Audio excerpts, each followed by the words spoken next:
when you're brainstorming for a product for a website, first thing you've got to understand is we've got to have a focused niche. Any website that's new today, unless you've got millions of dollars backing your marketing, you really want to be focused on what you do so that you can compete in traditional SEO and the inexpensive or free forms of marketing and optimization, so that we can get ourselves recognized. So one of the first things is we've got to be focused on a specific niche.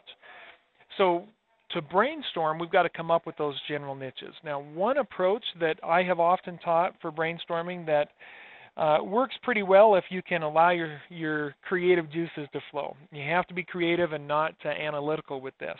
But with this approach, it can be as simple as just basically a two-list process. The first list is general words. We're going to just put down, we're going to create a fuel list or a springboard list. This is the list that will springboard into or give us fuel for our final list of products.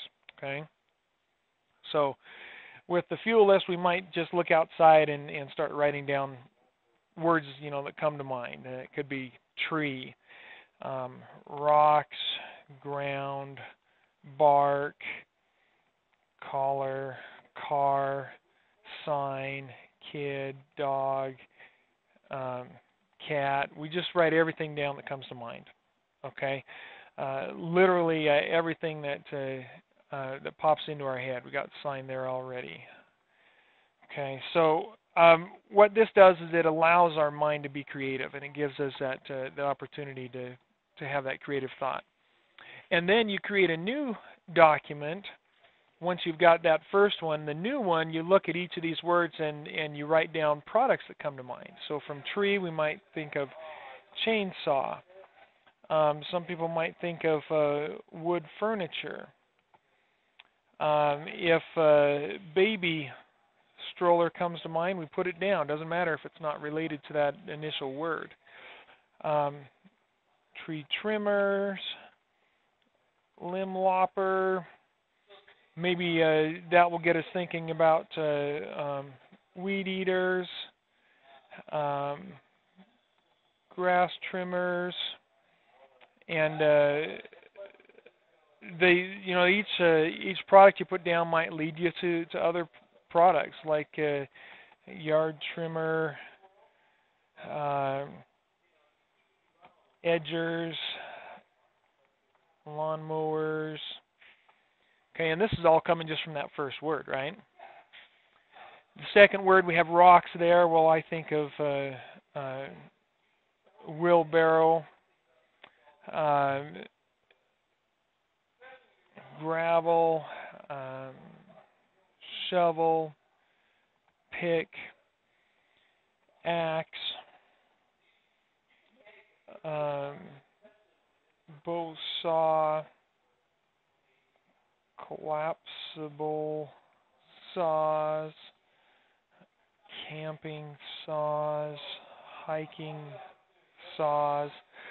So the idea here is on, excuse me, on this second list, we want to actually create a list of specific individual products. So we're not just putting down yard tools, we're putting down chainsaws, tree trimmers, limb lopper, weed eaters, grass trimmers. We're putting down the specific names for these individual products, and that's what we want as a final list, is those specific individual products. Okay, so that's one way to brainstorm. Now, for this, you've really got to be creative. You've got to be open-minded. You've got to allow that creative thought. You can't have the judgment or the analyzing, because if you're analyzing, that shuts down the creative side of your brain. And we can't run both sides of the brain at the same time. So if you find this difficult, if you work at this for 20, 30 minutes and you're not coming up with a good list of ideas, then it's time to move on to something else. Okay? And generally, I would say 10 or 15 minutes on this initial list of springboard words, and then on the second list, maybe 20 or 30 minutes. And if it goes smoothly, you should have dozens of ideas. If it's not going easy for you, then you might want to come over here and go to Google and do a search for top U.S. retailers, and we could start looking at some of the retail websites. Now, of course, if we know some of these sites like Target.com, Walmart.com, Sears.com, we can go straight to their sites. Or we can go out and find some of these retailers and look for them. It looks like, let's see, did they have a, looks like they've got a list here of some of these retailers. So there's Walmart, Kroger, Target, Costco, Home Depot. So then we go to those individual sites. So we might go to Walmart.com and see what we have out there. And basically you're just browsing through the categories and looking at these individual different categories. I would actually recommend we avoid any of the electronics or media type categories, but the home and furniture is good.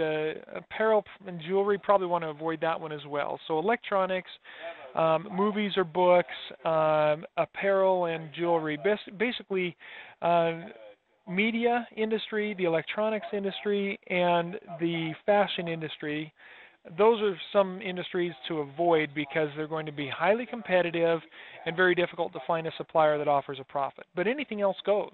So we've got the home furniture, we've got the baby and kids, we've got toys, we got sports, auto and improvement, photo would probably fall under electronics generally, gifts,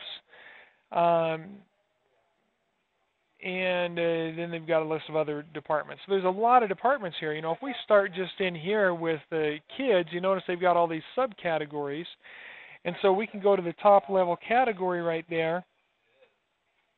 Maybe. No, it looks like we're going to have to go into one of these. So we could go to baby. We could go to activities and toys, bath and skincare, bedding and decor, car seats, cribs, diapering. We've got all these specific product areas. Now, cribs is, you know, baby cribs, that's a product niche in itself. So we don't really have to go further than that. Car seats, that's a product niche. Bedding and decor, or baby bedding, crib bedding, teen bedding, there's several possible niches in there. Activities and toys, I would click on that to get more specific products. So here we are with a baby gyms, baby swings, baby toys, portable baby swings. That would be the same niche there, you can see. But we go down and look at this page, and we've got lots of others, you know, bouncers and jumpers, right?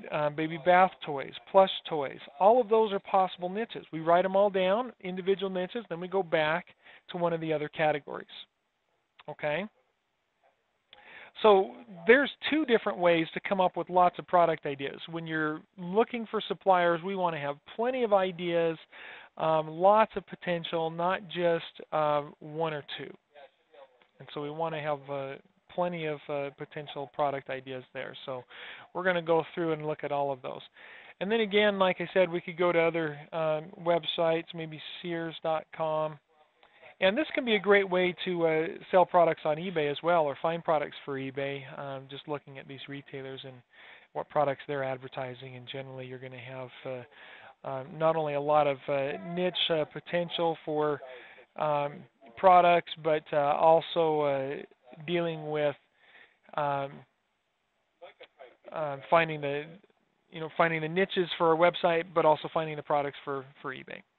So there's a couple of approaches to brainstorming. Let's move forward now and just do as much as you can. Build a big list, dozens of ideas, so that you can move forward with contacting a lot of different suppliers.